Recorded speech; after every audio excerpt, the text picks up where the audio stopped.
أعوذ بالله من الشيطان الرجيم. بسم الله الرحمن الرحيم. ومن أظلم ممن افترى على الله كذبا أو كذب بآياته إنه لا يفلح الظالمون.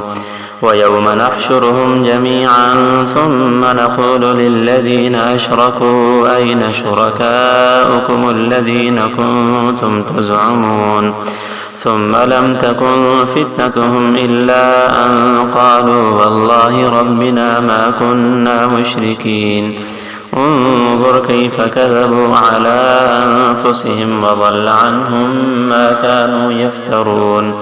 ومنهم من يستمع إليك وجعلنا على قلوبهم أكنة أن يفقهوه وفي آذانهم وقرا وإن يروا كل آية لا يؤمنوا بها حتى إذا جاءوك يجادلونك يقول الذين كفروا إن هذا إلا أساطير الأولين وهم ينهون عنه وينأون عنه وإن يهلكون إلا أنفسهم وما يشعرون. ولو ترى إذ وقفوا على النار فقالوا يا ليتنا نرد ولا نكذب بآيات ربنا ونكون من المؤمنين بل بدا لهم ما كانوا يخفون من قبل ولو ردوا لعادوا لما نهوا عنه وإنهم لكاذبون. وقالوا إن هي إلا حياتنا الدنيا وما نحن بمبعوثين. ولو ترى إذ وقفوا على ربهم قال أليس هذا بالحق قالوا بلى وربنا قال فذوقوا العذاب بما كنتم تكفرون. قد خسر الذين كذبوا بلقاء الله حتى إذا جاءتهم الساعة بغتة قالوا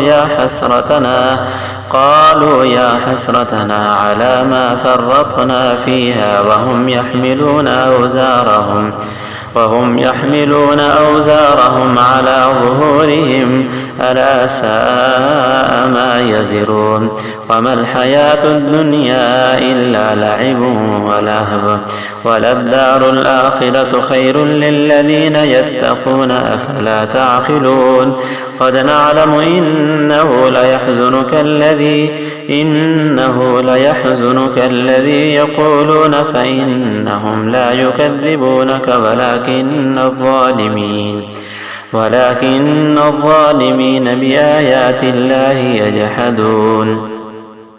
ولقد كذبت رسل من قبلك فصبروا على ما كذبوا وأوذوا حتى أتاهم نصرنا ولا مبدل لكلمات الله.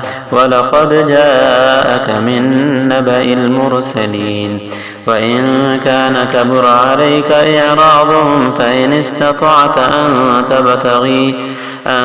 تبتغي نفقا في الأرض أو سلما في السماء فتأتيهم بآية ولو شاء الله لجمعهم على الهدى فلا تكونن من الجاهلين. إنما يستجيب الذين يسمعون والموتى يبعثهم الله ثم إليه يرجعون.